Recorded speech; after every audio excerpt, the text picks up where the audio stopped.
Assalamualaikum warahmatullahi wabarakatuh.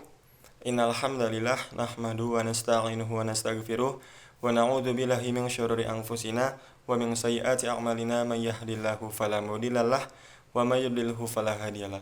Yang terhormat kepada Bapak dosen pengampu mata kuliah Kajian Kitab Tafsir Nusantara, Bapak Muhammad Maimun MAMSI, serta teman-teman kelas IAT semester 6 kelas B khususnya yang saya cintai serta banggakan.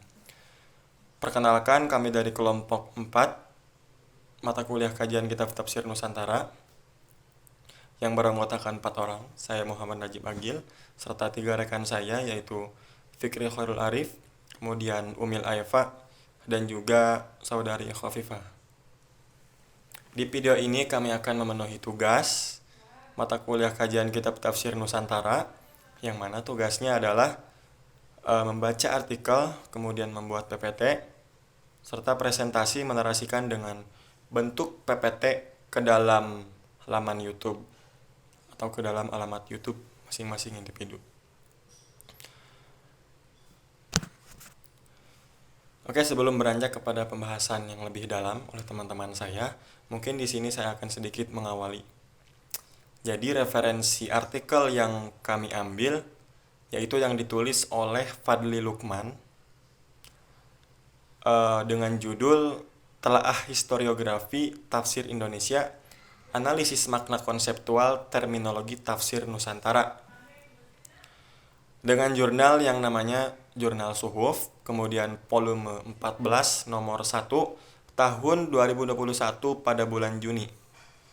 Untuk reviewer, saya Muhammad Najib Agil, Fikri Khairul Arif, kemudian Khafifah, serta Umil Aifa. Baik, di sini saya akan sedikit membahas mengenai historiografi secara etimologi dan secara terminologi.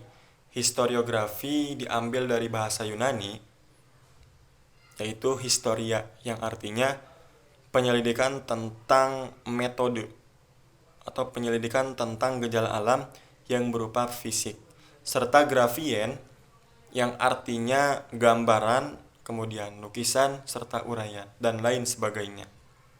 Kemudian secara terminologi, historiografi adalah penulisan sejarah dengan menggunakan metode sejarah, dan historiografi ini digunakan di dalam makna teori dan sejarah penulisan sejarah. Jadi ada nih sejarah daripada penulisan sejarah. Mungkin lebih tepatnya adalah historiografi itu adalah ilmu yang membahas mengenai hasil-hasil penulisan sejarah. Kemudian bagaimana caranya kita untuk memahami manusia itu bisa merenungi.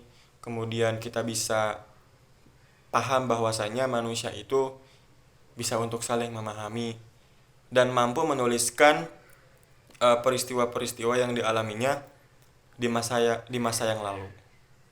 Mungkin cukup sekian dari saya. Untuk lebih jelasnya nanti akan dijelaskan oleh teman-teman saya di slide berikutnya. Terima kasih. Tujuan penelitian dari artikel ini adalah untuk memberikan evaluasi terhadap sejauh mana para peneliti tafsir di Indonesia memberikan muatan analitis dan konseptual atas terminologi tafsir Nusantara yang sering digunakan belakangan ini. Selain itu, artikel ini juga bertujuan untuk menginvestigasi bagaimana terminologi tersebut digunakan oleh penulis sejarah tafsir di Indonesia, serta berkontribusi dalam merumuskan rancangan orientasi penelitian sejarah tafsir di Indonesia di masa depan.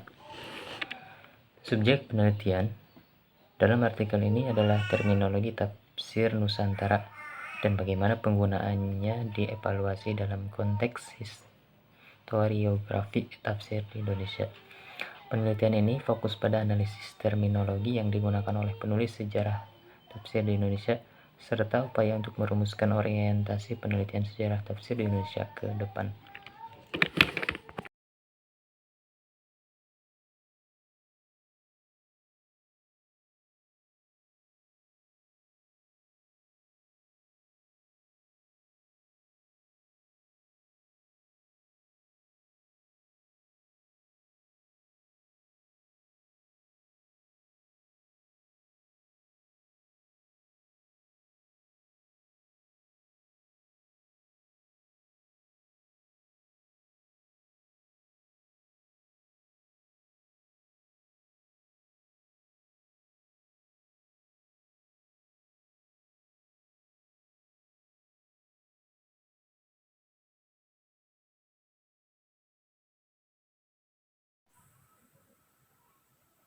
Hasil penelitian dari artikel ini menunjukkan adanya kecenderungan penggunaan terminologi tafsir Nusantara sebagai slogan yang kurang bermakna dalam beberapa tulisan. Kemudian terutama yang menyajikan argumen yang masih sangat elementer. Artikel juga menyoroti bahwa tidak semua tulisan yang menyebut tafsir Nusantara sebenarnya membahas tafsir Nusantara, melainkan hanya membahas satu atau beberapa kitab tafsir spesifik. Oleh karena itu, artikel ini menekankan perlunya evaluasi kritis terhadap penggunaan terminologi tafsir Nusantara agar bisa memberikan kontribusi yang lebih substansial dalam kajian historiografi tafsir di Indonesia. Sekian dari kami, kurang lebihnya mohon maaf. Wassalamualaikum warahmatullahi wabarakatuh.